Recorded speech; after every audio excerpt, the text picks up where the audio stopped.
Hello all, welcome to this video by yours truly. Today I want you to raise your hand if you've taken any classes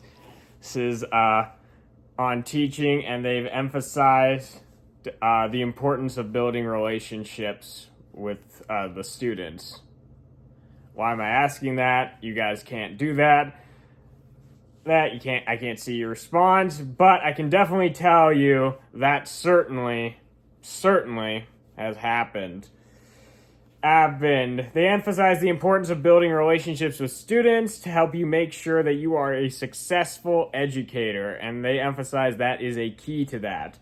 There is a reason why classes train people to become educators, often emphasize the importance of positive relationships. It's been proven in study after study after study that students are more likely to participate in class if they feel the educator respects them and has a vested interest in their success. Yes, if the teacher shows interest in the student's success, then they are more likely to give their best effort within that class as a way to not let the person who believes in them down. One last thing is that being aware of a student's background and needs allows for an educator to be a better guide towards student success and achieving the designated learning goals you have for a class and have for students. Some of the best practices to build some good rapport among students is to start off with like an introduction or an icebreaker that allows you to get to know the students. And it's without getting too personal, seeing like what their interests are, what their background is. It gets you a base idea of where they are without pushing boundaries. Another way is to allow students to express themselves through various projects while also showing off the information they learned, like having them write a story set during a specific time period and them using like vocabulary words that we've covered correctly. Another great way is where all students' opinions as well as their questions are respected.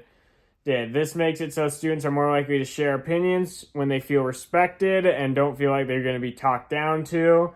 It also allows students to hear different viewpoints and engage with those different viewpoints, which is very important.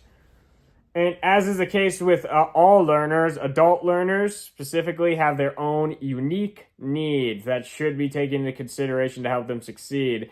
They should probably learn about like interest, schedule, and preferred learning style, and this can often be done through icebreakers or like an introductory paragraph they write. Another good thing is like maybe like a small quiz that gives a broad generalization of like what you're going over in the class. Therefore, you can determine like what level they're at. Are they like more advanced and know this stuff already, or do they have like no clue? So that's a good thing, and it helps guide your teaching for the rest of the class. For addressing opposing viewpoints in the class, you know you're going to get them. I like to go with the old Socratic method by asking them to get them to think about their position, asking a series of questions to make them better justify their position, which is useful in debates and arguments, as well as just getting them to understand what they're actually saying. And I would also encourage students to discuss opposing viewpoints with one another in a respectful way to get them to understand why some people have opposing viewpoints and maybe learn to respect or even change their viewpoints. I think that's important. As for our last topic about about Christian influence within the classroom, the core teachings of Christianity are all about accepting one another, which is a key aspect of respecting cultural diversity within a classroom. By allowing a space where everyone feels accepted, in an educational setting, you are honoring the Christian worldview because you are opening it to everyone and making sure that everyone feels respected. All right, that's all I gotta say on this topic. See you around.